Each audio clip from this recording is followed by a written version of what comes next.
Hello, everybody. Happy Friday. It's Dave Neal, stand-up comic and host of Bachelor Nation News. In this video, we've got Elizabeth Wagmeister of Variety interviewing Gerry Turner.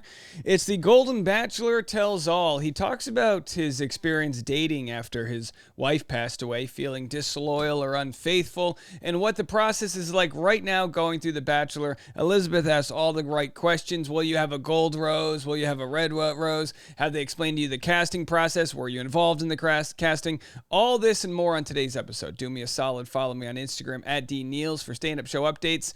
Finding out good news about our Seattle show. It's 1/3 the way sold out. We have 2 weeks left to promote that. August 24th, Seattle. August 17th, Huntington Beach. And tonight in Hollywood, I'll be at Lyric Hyperion on a Real Housewives themed stand-up show if you want to be a part of that. I'm not a housewife. I'm a stay-at-home dog dad, but you can follow me on Patreon for behind-the-scenes live streams this morning, 10 a.m., patreon.com/Dave Neal. And every afternoon, Bachelor Rush Hour, the hit podcast. And on Saturdays now, Bachelor Rush Hour's got Driving with Dave. It's also on YouTube.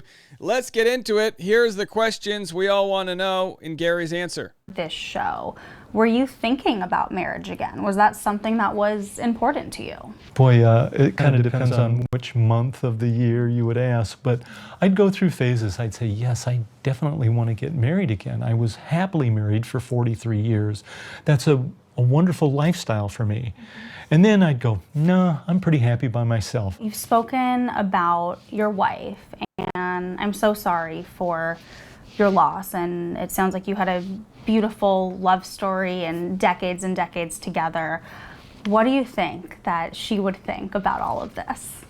I have her picture in my closet. I walk-in closet, and it's up on a chest. No one can see it but me, if someone's walking by. And by the way, how nice is it for these boomers? They all could buy a home. They have walk-in closets, you know what I mean? Now, my generation, it's like, oh, well, I've got stacks of boxes in my live-in, kitchen, bedroom combo. Most every morning, I would look at the picture and I'd say, well, what do you think? And I'd try to be alone with my thoughts just for a moment. And early on, it was like, oh, I don't know what she'd think of this. Because I think I still felt as if I was being disloyal or unfaithful. And over time, I got to realize that I think she would be an encouraging supporter. And of course, that's the practical way of thinking about it. But after years of marriage, you can only imagine that bond he still has with his late wife. And just imagine, once they tell this love story, the one that unfortunately ended with his wife passing away 6 years ago.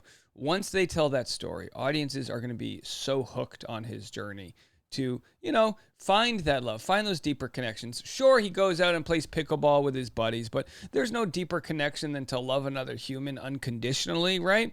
And we really hope that that might be the end result of this process.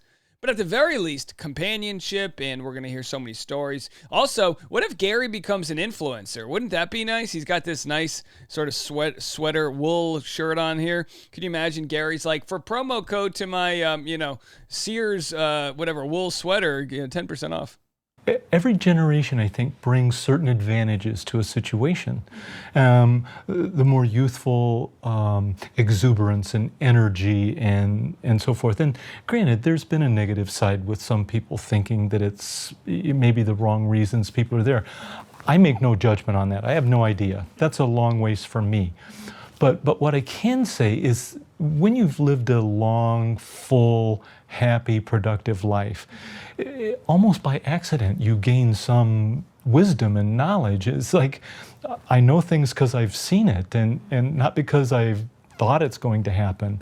So I think the age factor, whether it's for me or for the women, is a really strong advantage in ways that I don't think everyone sees quite yet. I think there'll be some surprising reveals on the show where that age is such an advantage. Of course, he's talking about the maturity that we might get from this season of The Bachelor versus a bunch of 25-year-olds dating that haven't, fully developed their prefrontal cortex. Did I say that right? Jeez, it's a long day here. So, but either way, there will be drama, there will be communication issues, there will be jealousy. That ain't going away with age, but how Gerry handles it is yet to be seen.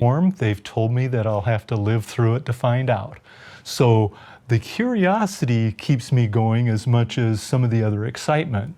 But I'm going to be surprised just like you when we see the show. Did you any say in casting for your season? I wouldn't want say in casting. My wife's been gone 6 years. Of that 6, I've dated about 4. I wasn't very good at casting for myself. Bring out the 4 X's. Could you imagine? So I'm happy that I don't have that job. I think that the process that they've used in the past and they've refined will bring some really fantastic candidates. Did you give them any prerequisites for the type of women that you would like to date? Not very much. I mean, they'd ask several questions, and some of the things that I said were, I'd like someone who enjoys activity, that they're maybe into golf or pickleball or some sport. And by the way, I'm just excited to watch them all dance. I love watching older generations dance. You can really, I learned how to dance from my uncle. So if I look like I dance like an older man, it's because that's how I learned how to dance. But there's just like a clear style that comes with different generations. I hope they just have a dance party. That's all I want. They use that to stay fit. There was a general range of age, but not much else. I'm really curious to see what is going to happen on the first night. He sounds terrified. I'm curious to see how this is all going to play out, actually, Elizabeth. And to tell you what, I don't know what they look like. I don't know how I kiss on camera. Oh boy, you go your whole life not needing to see yourself kiss on camera. Now you're 72, and you find out you keep your eyes open too long. He's got that Matt James eyeball. Just always like.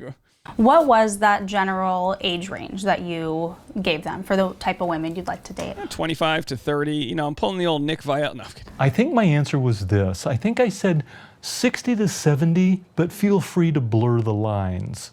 Do you know, are you going to be passing out red roses, or is it a gold rose like we saw in the promo? Yeah, that's not for me to answer. I don't know.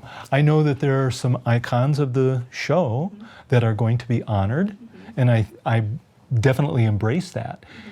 Icons of the show, as if it's some prestigious thing. Hey, people have sex in tents at the History Museum. You know what I mean? I want to uphold the integrity of the fantasy suite. I'd like to make sure that the filters in the portable jacuzzi are changed out at a daily rate, so there's no sticky situations. I would only guess. So I guess I have to stop there and say, I don't know. Now, what has the reaction been like since you have been revealed as the Golden Bachelor? Your photo came out, the trailer came out. What has the reaction been like? Oh, that's been very fun. So I think one of the joys of doing this, because there's a lot of nervousness, there's a lot of responsibility along with it, the joy is seeing all the people that want to join the ride. And so people on the lake, pickleball friends especially, they've all been extremely supportive, extremely happy. I'm looking forward to being 70. He's on a lake. He's playing pickleball. Now the only problem is when I'm 70, will the world be burnt to the ground? You know what I mean? Like how we're gonna be? It's a good time to be 70. For me, it'll be 50 years from now. Fingers crossed. Do the math. Of course, some of them give me a bit of a hard time about it, but that's to be expected. But here's an example. Halfway there. I think it was about 2 weeks ago. I'm down by the lake, and I was talking to the couple that was going to watch my house for me while I'm gone. They water plants, and that kind of stuff. And I hear this squealing and giggling behind me, and there's like 8 or 9 teenage girls running down the side yard with moms. And they stop and they look at me and they go, "Are you Gerry Turner? Are you the Golden Bachelor?" I go, "Yes, I am." Then it was more squeals. And they were the most darling set of girls that I have seen in forever. And we took, phones came out of nowhere. And there must That's how it happens there, Gerry. Phones literally come out of nowhere. have been 10 phones, and they're all taking group pictures and individual pictures and everything. So it was a riot. It was just a ball. And I've had that happen over and over in different situations. Are you ready for that? For that to keep growing and growing? I like it. You do? Yeah, I'm not going to lie. I like it. Okay. I find it maybe an early reward for the work that is ahead of me. What do your granddaughters and your daughters think of all this new attention coming your way? Well, so the funniest thing is my lack of knowledge of social media. I mean, I've never really cared that much. And so they will send me information. Can you imagine that? Facebook came out when this guy was in his 50s. It's just incredible. What a blessing he had to not grow up with social media. I do not envy kids these days getting a cell phone when they're 12.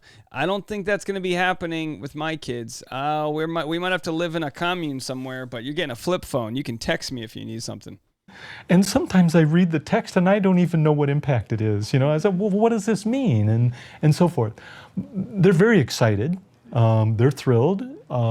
They send me a lot of positive reinforcement.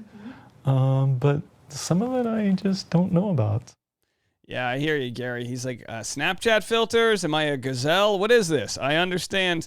That's the life we live in. Well, this show is going to be airing not too long from now, but this interview was obviously done before Gary kind of came out. And by the way, look at all the production value when you work for Variety.